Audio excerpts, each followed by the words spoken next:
Okay, fantastic. So I'm Catherine Townsend, co-founder of Open Data Collaboratives, and we work with governments, with nonprofits, and with community organizations really around the world to make data more open, accessible, and useful for social impact. And we're very excited today to have a conversation across a wide variety of organizations, individuals, and sectors on the promise and the potential of generative AI.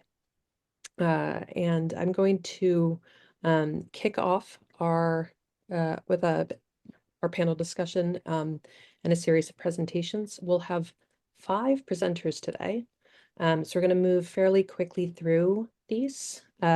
Feel free to type in your questions as you go along, but we're going to save the Q&A to the end.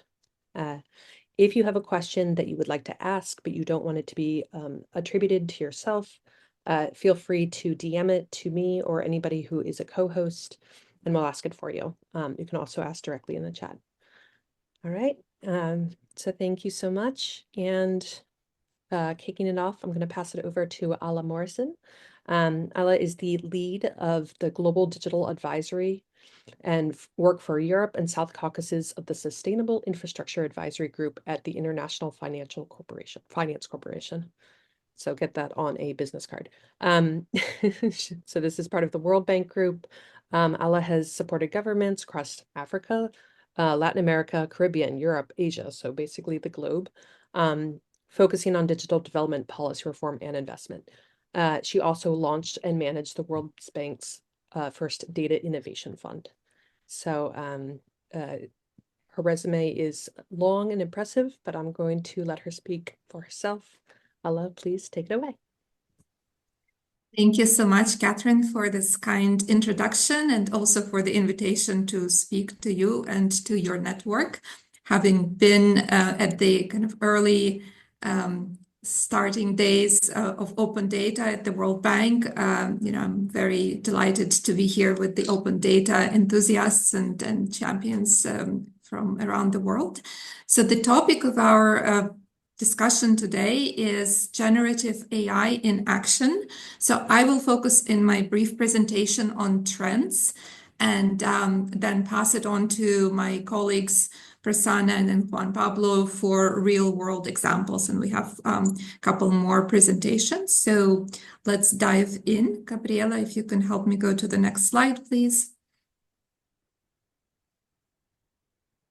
There may be a little bit of a delay, but so while we're moving to the next slide, what I'm going to cover is what is generative AI very briefly, who in the world is using it, how much investment is going into this space right now, and looking through ESG, environmental, social governance risk lens at risks as well as benefits.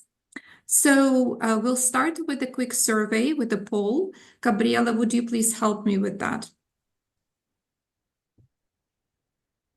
Yeah, thanks all. So we have 4 questions for you, and please, you'll see a pop-up window in your screen. Please help us fill out this survey. We want to know what is your occupation, which sector you're joining from. How are you currently using AI? Is it for researching, writing, editing, developing products or services, improving organizational processes? What GenAI tools have you used? And we list a few of the tools. And finally, how do you currently feel about the impact of GenAI on society? So please complete the survey, submit, and we'll be able to see the results in a few minutes.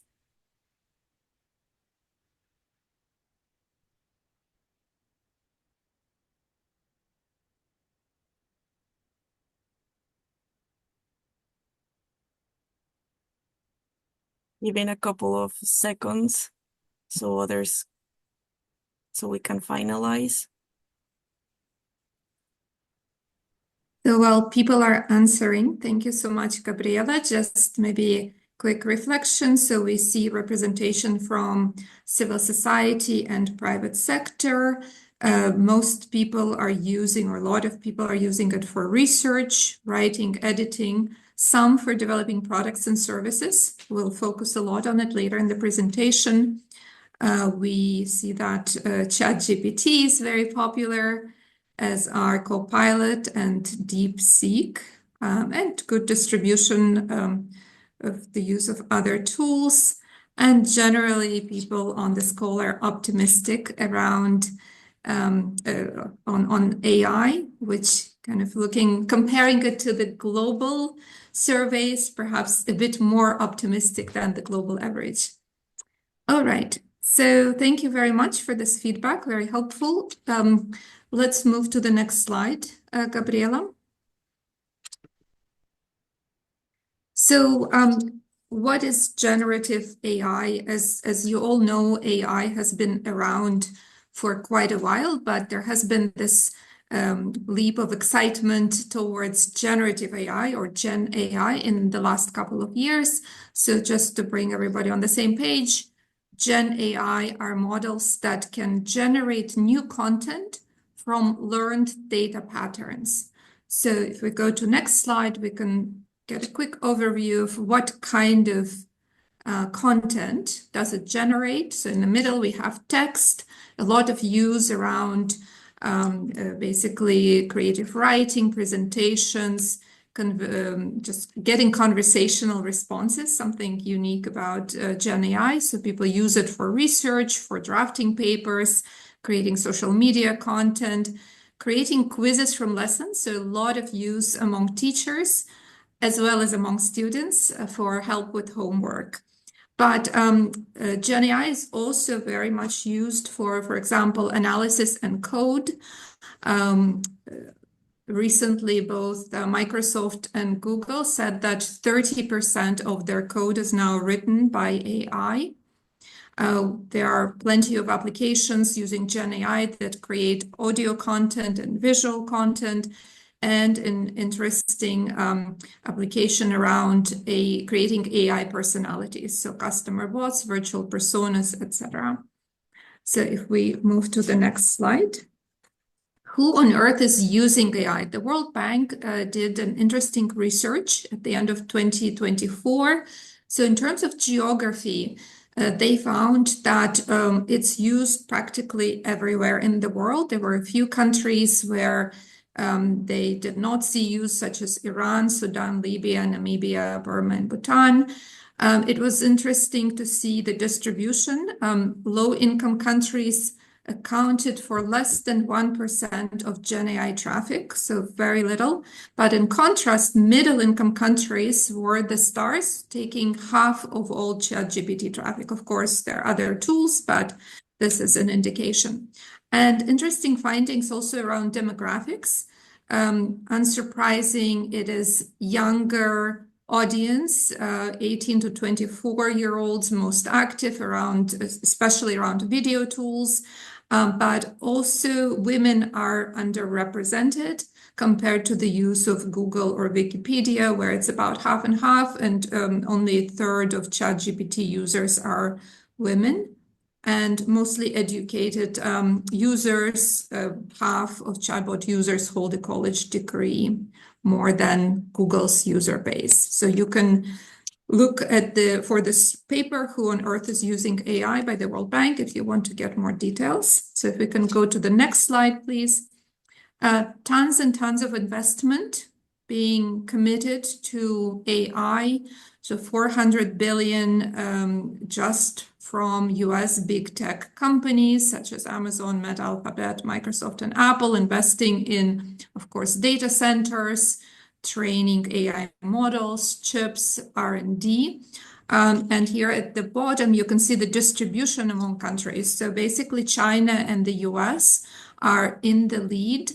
US has produced more high-quality AI models than China, followed by Europe. But China leads in the number of AI publications and patents. It is also interesting to see that while I think in one of the recent surveys, almost 80% of companies said that they have started using AI for at least one business function. Only just over 5% of US companies last year have actually used AI to produce goods and services. So if we can go to the next slide. From the World Bank perspective, we are looking at environmental, social, and governance factors related to AI. So there are big concerns around huge energy demands, as well as water demands to cool data centers.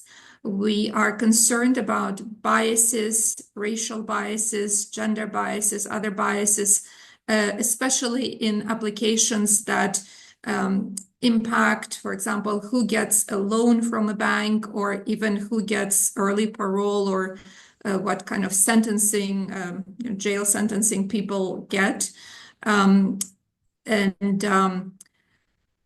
Global surveys show that most people in the world have concerns and don't fully trust AI. And just good to note here that generative AI is really, like we said, is really good at creating content. It's not good at making decisions. So super critical to have a human in the loop of critical decisions. And gender gaps among users, as we already saw, fair compensation issues. There are people in low-income countries that are training AI, and sometimes, most of the time, not fairly compensated for the work, but more than that, are often exposed, for example, to very traumatic images that they need to process without fair compensation or fair kind of adequate support, emotional support, psychological support. Jobs is a big concern.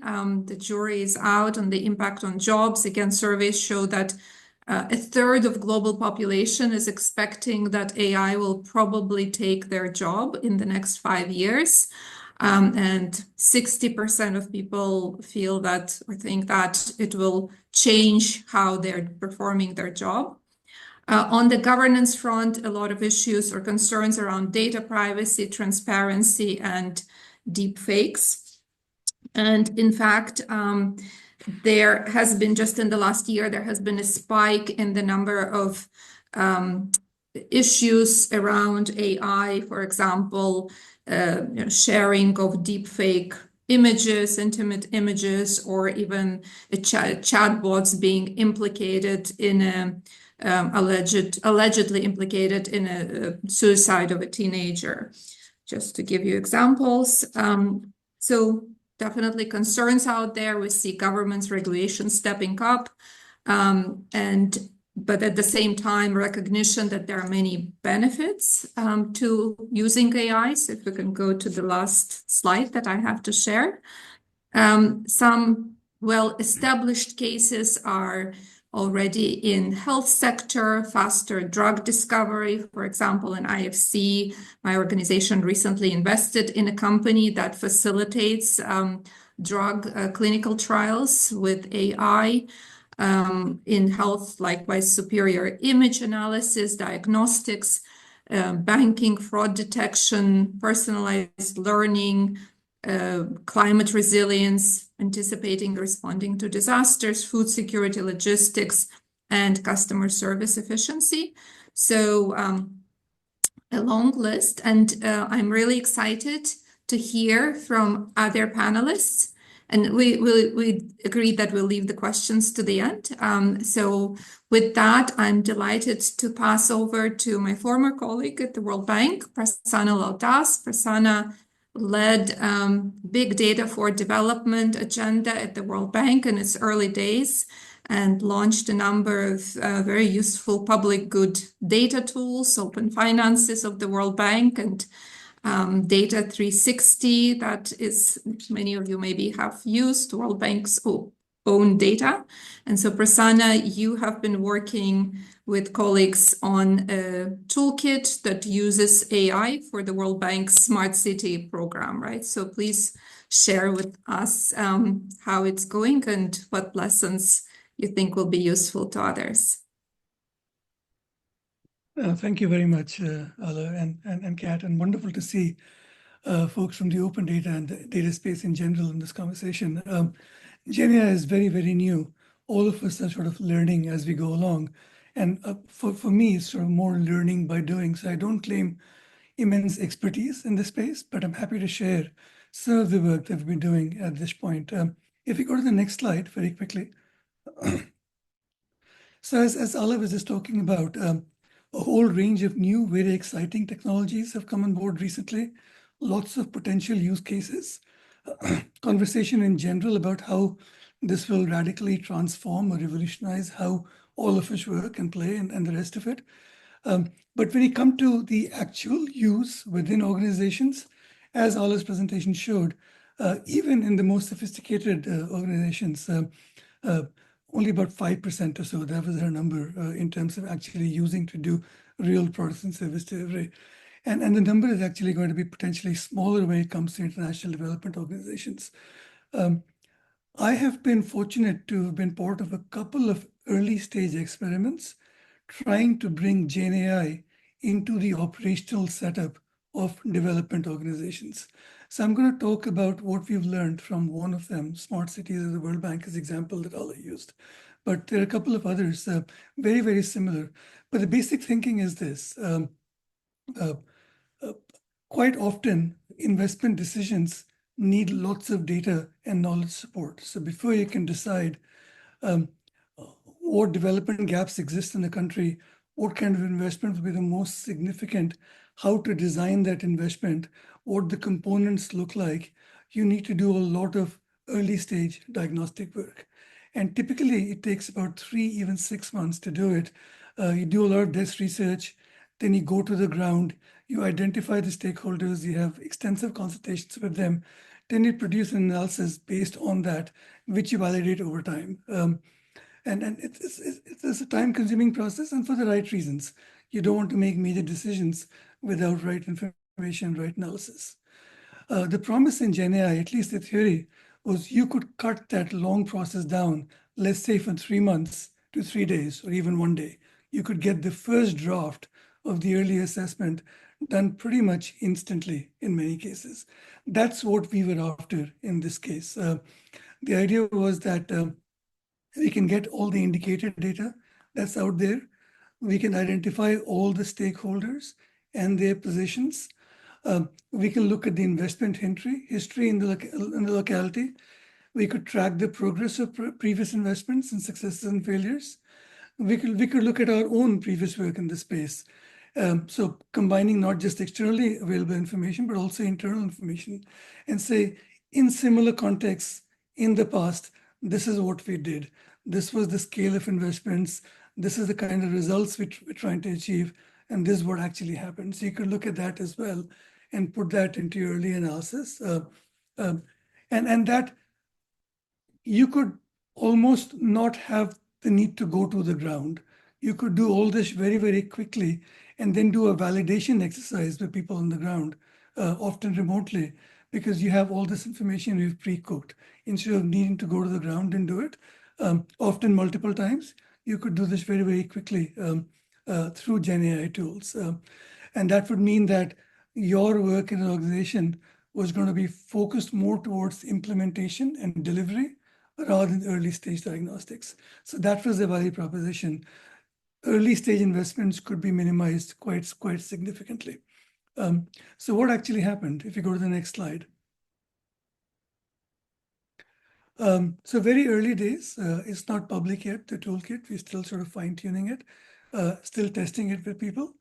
But the early results are not entirely bad. We've shown that it's possible to do an early stage diagnostic fairly quickly. We've shown that you can build interfaces that hide the complexity of using GenAI tools. As things stand, to get the level of information we're trying to get, you would need to go to 7 or 8 different tools to get information, because each of these tools does different things slightly better than the other. So we've been able to hide all that complexity behind a single interface and let people ask questions and get contextually sensitive information back.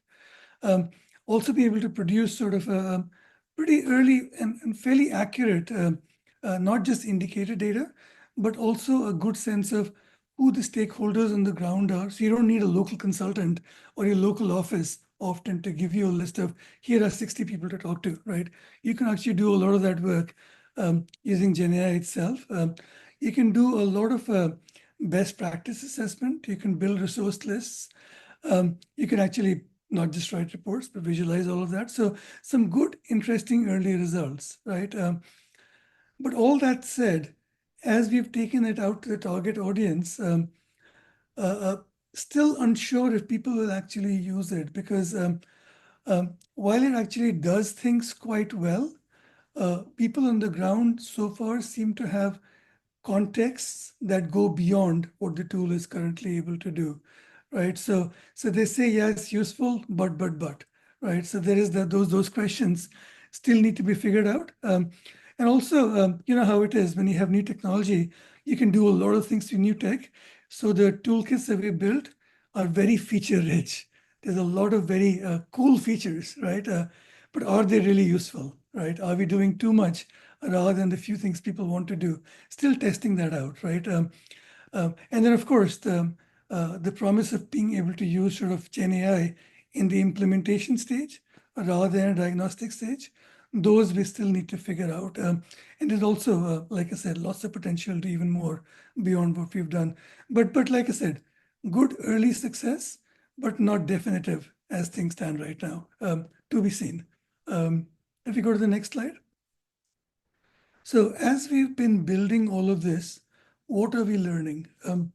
I think the first one is that technology is changing very, very rapidly. So what seems really sort of far out today is actually very commonplace, like not 3 years from now, but 3 months from now, right? So things like when we started doing this, some of the deep research that we were thinking about did not exist within many of these tools. 2 months after we started, those tools became commonplace, right? So you have to think about how quickly the technical landscape will change and what questions do you want to answer through technology. That will not become commonplace soon. So just staying ahead of the curve can be challenging. Two, and I think this is critical. The great thing about GenAI is the fact that it's made AI accessible to everyone, which means that your country counterparts have access to the same technology as you do, right? So the diagnostic that you can do sitting here in DC can be done by somebody sitting in Nairobi as well. So you have to think about the value proposition there, right? Are you doing something that can be replicated easily? Or is the combination of internal knowledge that you have with externally available material differentiating enough? So just making sure that your value proposition is clear in that sense. Also, while there are lots of believers of technology, there are lots of naysayers and skeptical people as well. And those are often your target audience. So in the entity that I'm working in, there's a range of people who are very excited to use these AI tools and experiment with them and help you pilot them. But there's a large number of people who do not want to touch it. Even if they see the value proposition, they're still scared about potential risks that they may or may not be able to articulate, but because it is not definitively understood, people are still wary about using it or wary about taking this sort of experimental approach to what you're trying to do. The business case, right? It's not just enough to be able to do something very, very efficiently. It still needs to be useful in a way people understand and they buy into. So those issues that apply to things beyond GenAI apply here as well. And then the stakeholders themselves, right? Quite often, we've seen many of them actually ahead of the curve, thinking beyond what we are thinking at this point. And then, so how do you sort of keep in the loop of what they're doing as well, while dragging other people who are way behind? So trying to find that happy medium is challenging all the time. And then, like I said, while it's not about technology, you do need to care about technology. Enterprise IT, I think enterprise IT, I've been happy to see they have become actually much more open to new technologies than they were, let's say, 10 years ago. I remember early open data days, lots of these things was was difficult to convince enterprise IT teams to do.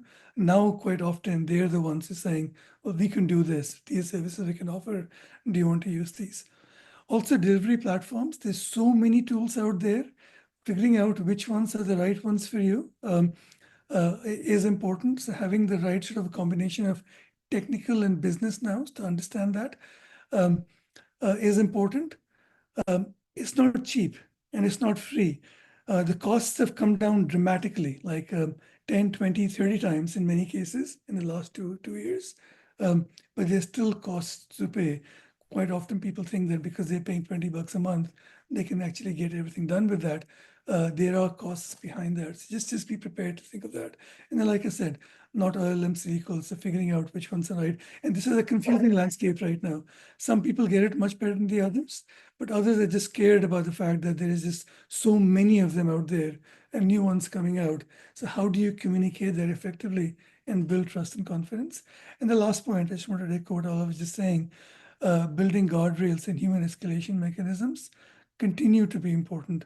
So when you do produce a product, making sure people understand that what you're getting is not necessarily always absolutely comprehensive and authoritative. So making sure people do understand that they still need to go and do a bit of their homework. There are ways to control hallucination and other things, but still risks remain. And then escalation mechanisms, making sure that people are able to actually talk to somebody afterwards to get additional guidance or additional information. We are not at this stage. Agents are important and agents are a big part of what we're thinking of right now, but quite often you need to go beyond them as well. So I'll just end by saying tremendous possibilities. Going from theory to action, great learning experience, good early results, but nothing definitive at this point. So open mind and keep at it.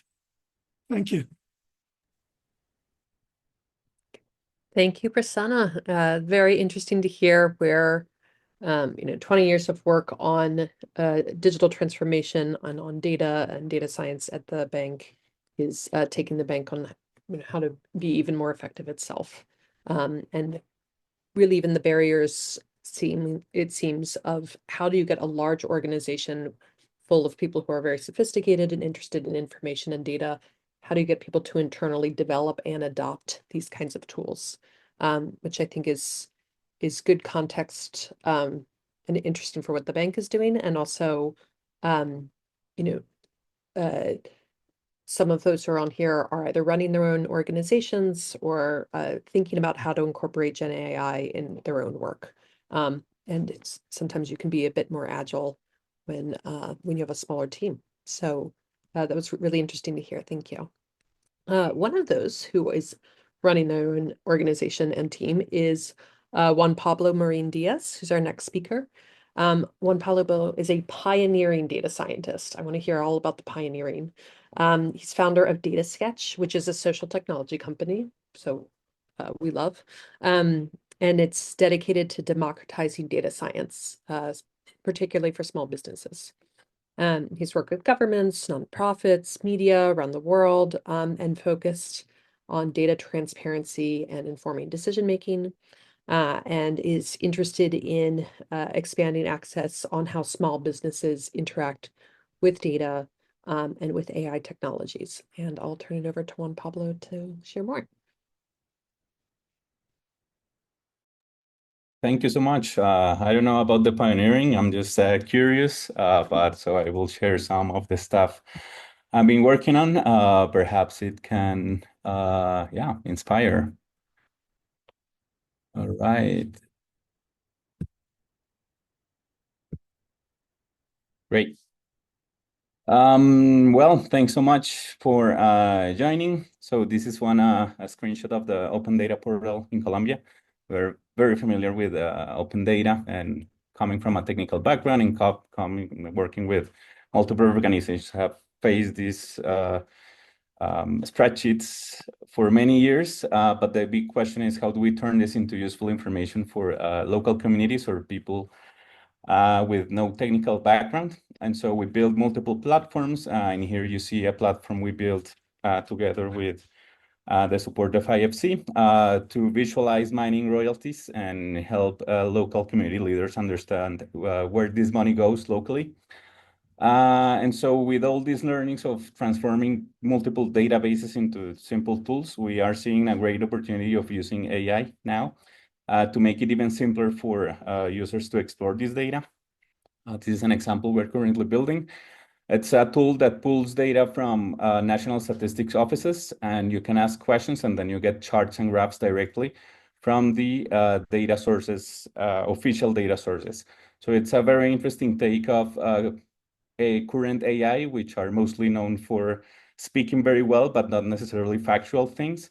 And so what we're building is making it factual with charts and maps pulling directly from the data. So our big question, our Datasketch, is how do we scale AI impact, especially for these type of data solutions that should reach decision makers. And this is our approach. We basically pull data from multiple sources.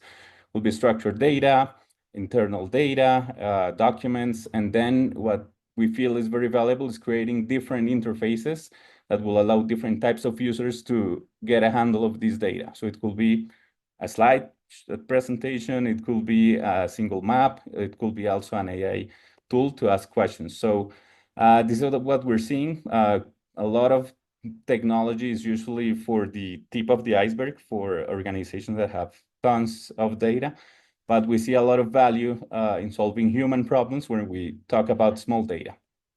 So with the work of all of us as humans and caring about local problems, our work is to avoid this. Like, we need better data for better algorithms. And the way to do that is with localized solutions that use local data, which will be out of reach for the big AI players for many years, I believe. So OpenAI or even Google, they don't have access to the local tools that we need in countries like Colombia, for instance.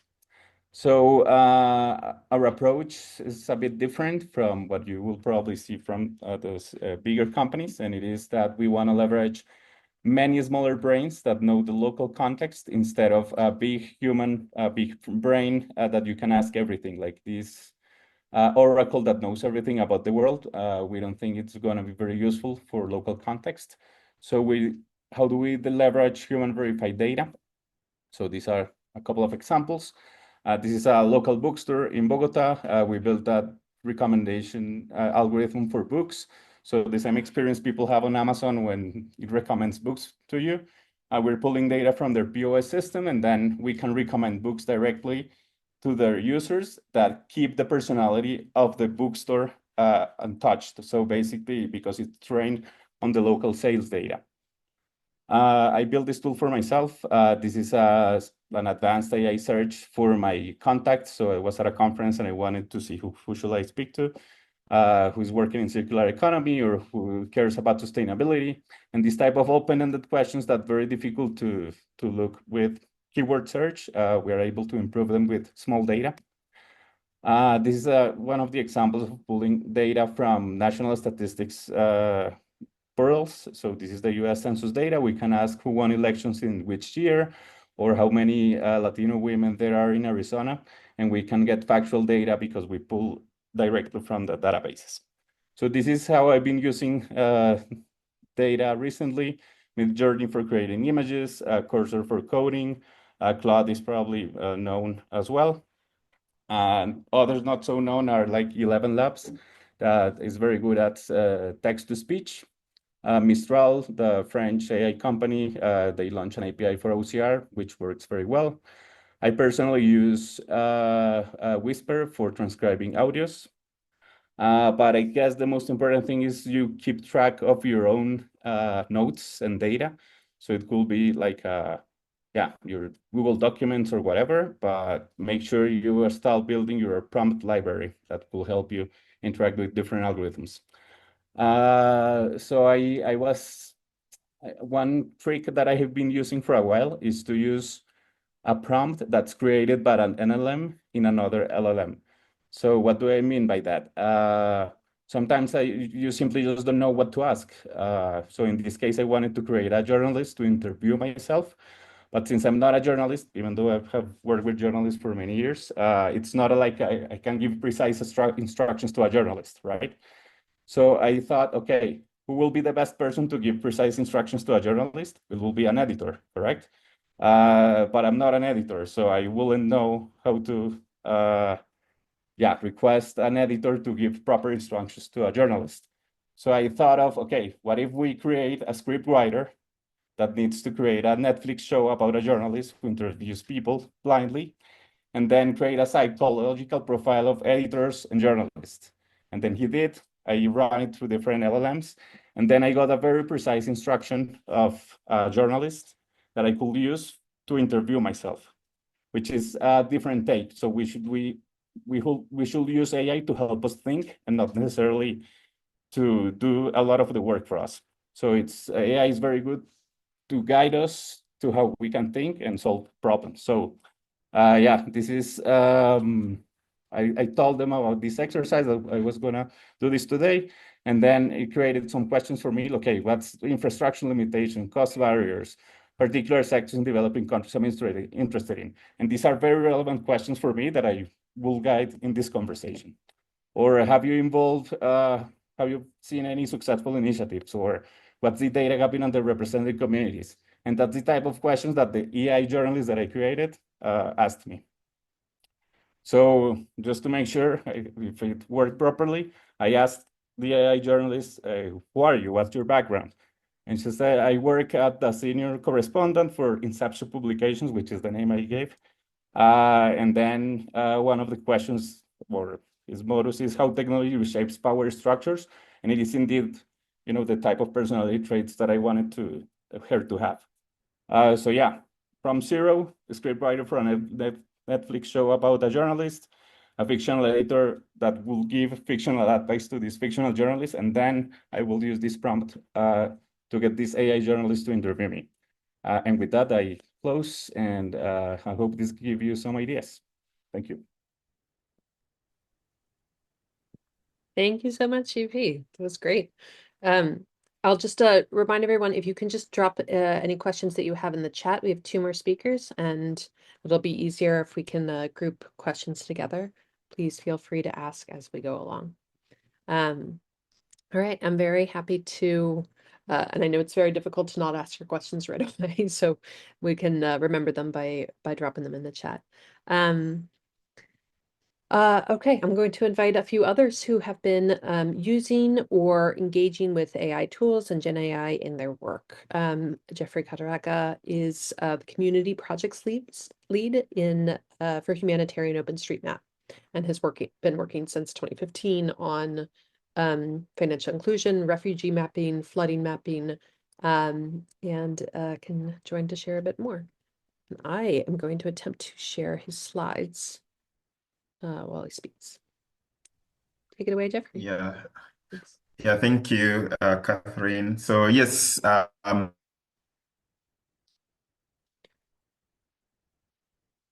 name is Geoffrey. I like a little bit about how we use generative AI in our work in humanitarian mapping.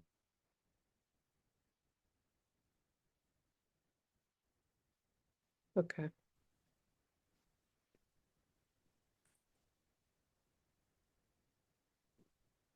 That your line is a little low today.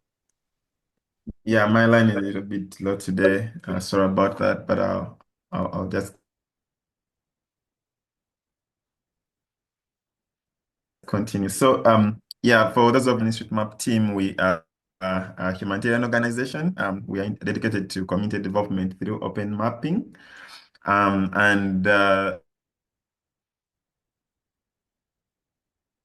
Yeah, really our work revolves around contribute to map data and getting that data to be used for decision making. One of the initiatives we have is called FAIR, and yeah, it's kind of an AI initiative. We have been doing mapping for 15 years now, and still we are nowhere nearing getting the whole world mapped, which is one of the things that we want want to do. And the way we do this is to mapping. And one of the ways they do this is by digitizing buildings, digitizing roads, land use, things that they can see from satellite imagery. But we all know that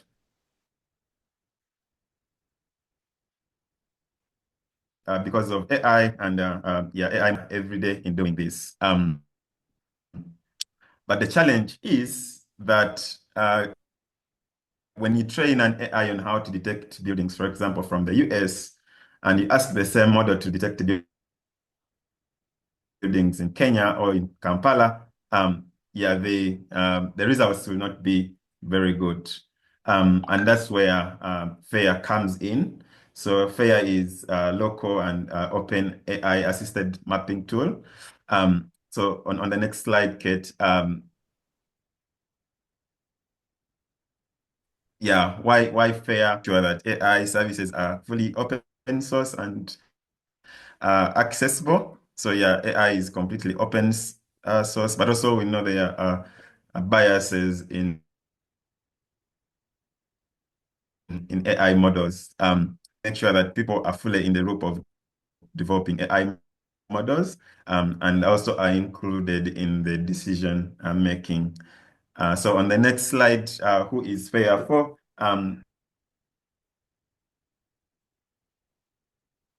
FAIR is for India who need to map but can leverage the power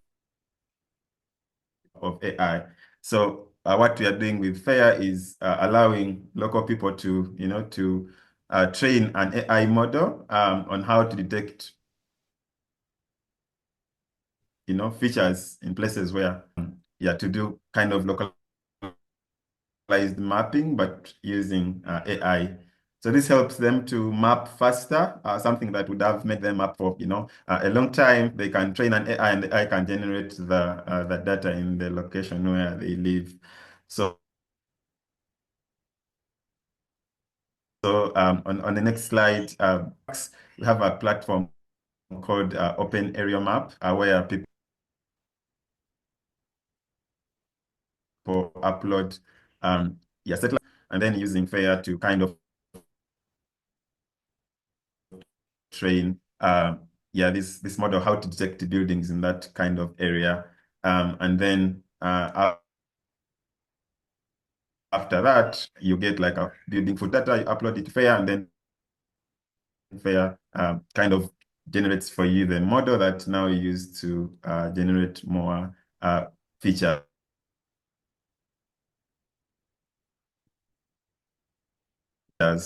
So on slide number, kind of the whole process of the different tools that we kind of use in this process.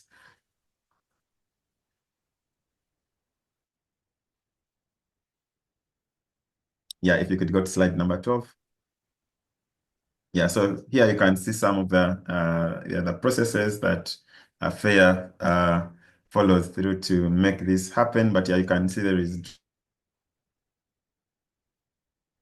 drone imagery mapping, which and then people trained the AI using the hot tasking manager, and then based on the human mapping, that's where now FAIR comes in, and then you generate data, which is later on pushed onto, but also the data that is produced at the end of it all is uploaded to OpenStreetMap, which is an open data mapping platform. So on the second last, FAIR does it detects buildings, but using high resolution UAV imagery. But then we are having some more work that we are trying to do with this, and so that the tool can also be trained using street view imagery to be able to detect other objects. It is on GitHub, and also drop the link in the chat. In case you are interested in contributing to this or even using it in your work to generate open map data. So yeah, GenAI with computer vision to make sure we can get the whole world mapped in kind of a faster way. Yeah, again, apologies about I also dropped the link to my slides in the chat. Yeah. Thank you.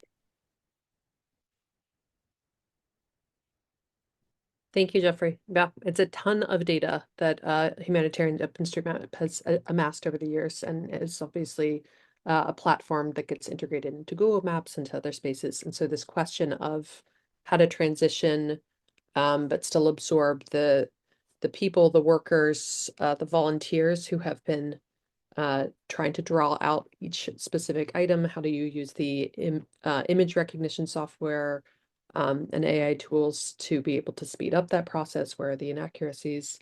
And what else can be detected that isn't just buildings and roads? It's a really exciting time for OpenStreetMap. So thanks for sharing that. Okay, and our closing speaker, but is Irene Mwenda, who is the executive director of Pollicy. And Pollicy has been working on technology and data issues for, I think, a decade, and is actually really focused on data governance, digital rights, and the ethics of AI. So I will turn it over to Irene.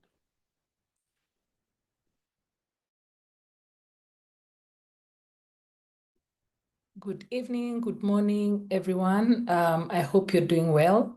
Habari ya leo, if you speak Swahili. My name is Irene Mwenda. I'm seated in our Nairobi office, and I lead a wonderful organization called Pollicy. And today I wanted to close this session by just speaking about the importance of legislation or policies, advancing access to data, advancing open data really for our work as nonprofit. Sorry, I didn't choose my language. Give me a minute. I hope you can all hear me now. Okay. So today I was saying I will be advancing a conversation about the importance of technology and legislation going hand in hand to ensure access to data and to also ensure access to open data that will advance issues to do with humanitarian crisis, support to marginalized communities, and also support to new ways and forms of working here in Africa. I have a presentation, but my Chrome decided to oh, it's up and running now.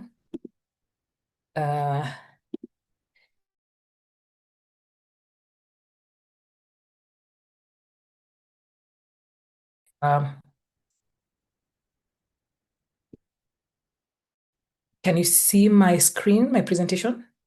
It's up. Okay. It's up, yeah. So we advance this work on inclusion, especially in data governance and digital rights, through something we call an Afrofeminist lens to data governance. As you can see, we even have an acronym because we believe if these tenets are advanced in data governance, tech policy, standardization, and governance conversations, then Africans will be home. Like we'll feel like, or we'll feel that we are part and parcel of contributing to the innovation and also building our own technologies. So we collaborated and continue to collaborate with partners to investigate how do women use data socially, for their everyday work, for beauty, for, just innovating in their own households, in their own countries, at the marketplace. And in collaboration with our friends at My Data Rights in Zimbabwe, we were able to advance this conversation just to look at women of all walks of life in Ivory Coast and in Cote d'Ivoire, rather, Zambia, Kenya, and Uganda. We've been able to advance and look at how those who are running nonprofits, those who are, market, who have businesses at the market, those who are still in school, and everyday women who are either, advancing their lives one way or another using data solutions. How are they using data? And we found, of course, through investigations and engaging the data protection commissions, data protection authority, that one, even the issue of data collection is a primary issue when it comes to engaging and having conversations with women. As you can see, we engaged participants from all walks of life, from the nonprofit sector to government stakeholders, and also people from academia, and also those in everyday life. Our desktop research and the data collection point showed us that very many participants said, as long as you've collected our data, we have no control about how you use it, what you're able to advance your issues or advance your solutions with. So it's important that some of the data governance frameworks that may come out in our countries, may come out of our academia or our industries, really have fit for purpose frameworks that can ensure that women's issues, women's ideas are protected from the onset. The other thing from some of the conversations, at least you can see from one of the respondents, is that there are very few policies that are either emanating originally from our countries in Africa. Most of them could be possibly transposed from other jurisdictions because they've worked for other markets or other jurisdictions out of the continent. And when they're transposed here, of course, they still do not and have not been able to capture key issues and solutions that African women and other groups have been able to advance, which of course makes it a bit difficult to monitor, measure success, measure contribution. And there is almost always a foreigner effect where it's something that has been transposed to us, we must use it or we must make it work. So it begged the question, especially for some of the conversations we were having, what's the data governance evolution like for African governments? And many of the respondents, and from our research, we found that, of course, people who are working in this sector still hold their own personal beliefs and views. And of course, with some norms, social norms deeply entrenched, such as patriarchy, we fail to advance our own original thought. We fail to advance some of our original ideas that can lead to original data governance models that are led by, owned by Africans. Another thing, of course, was it's costly. It's very costly to access data to advance either public research or research for public good in these conversations. It's also, in a sense, limited because in most of our countries, most of the data centers that exist are not owned by our governments. So in that regard, back to the issue of whoever owns the data is able to control how it's used and shared. It led to, again, the conversation of data governance models and ethical use of AI. When you're developing artificial intelligence solutions or innovation, we must have that in mind, that the bias will seep through based on whoever has access to our data and availability in terms of even openness or the closedness. Then, of course, the governments, as you know, because we're on this call, we are all advancing conversations. Half of the year we spend time in conversations to ask African governments to really think through the pipelines on data and technology governance, which will ensure Africans who are contributing to this sector are experts and are also bringing original thoughts that can advance our own homegrown solutions. So some of the pillars that, of course, we work with when it comes to Afrofeminist data governance, or AFDG as we call it, is data justice from a point of whoever owns our data needs to find ways to provide, especially access to large volumes of data, which can be used to mitigate issues such as misinformation, disinformation, and hate speech online, especially in the wake of poor or abuse of AI. And then, of course, we know data literacy, where some of our curriculums, to be honest, need to change to adopt with the current times. So both at academia, university level, even to kindergarten level. And of course, decoloniality, asking there's a very question of ownership and power and breaking that down to really ensure that the colleague from IFC was speaking about access to loans. You can imagine the conversations from IFC down to local finance institutions in African countries, and even mobile money access still remain an issue of data stewardship for governments, and still remains an issue of whoever owns the data is able to shape or manipulate some of the systems in that regard. So advancing conversations of decoloniality is very important so that homegrown and Africa-born solutions are implemented. Of course, legal plurality, understanding the continent has over 1,000 languages. And when we're advancing conversations in this regard, we need to always speak to a language that communities understand. Of course, feminist movement building even in these very difficult times, this past quarter, understanding that the models that have been used by African women, models that have been used in the region are very communal, we own as a community, we own as a household. So it's important that even when you're organizing, even when you're legislating and advancing solutions, you remember that we work multilaterally. And then situating women's contributions and their knowledge, however it looks like, the shape it takes, whether it's scientific or non-scientific, it's still a contribution, because the more they see themselves or we see ourselves, the more then the data that is building some of this artificial intelligence that we use every day will be speaking to us. And of course, some key sentiments from some of the respondents, of course, again, speaking to the advancement of data governance that is always trying to play catch up, which again is what some of the open or closed access to data will end up doing for the AIs that we use every day. And then, of course, just back on that quote is reflecting on key events like pandemics, elections. We saw what happened during the pandemic period and also the 70 elections that have occurred last year, and some of the ways in which technology and particularly artificial intelligence have been used to advance more vitriol issues online, especially for women candidates and for even women academics who are trying to advance knowledge around this area. And then, of course, some of the recommendations we went into are, of course, increasing efforts and moving away from our comfort zone, really.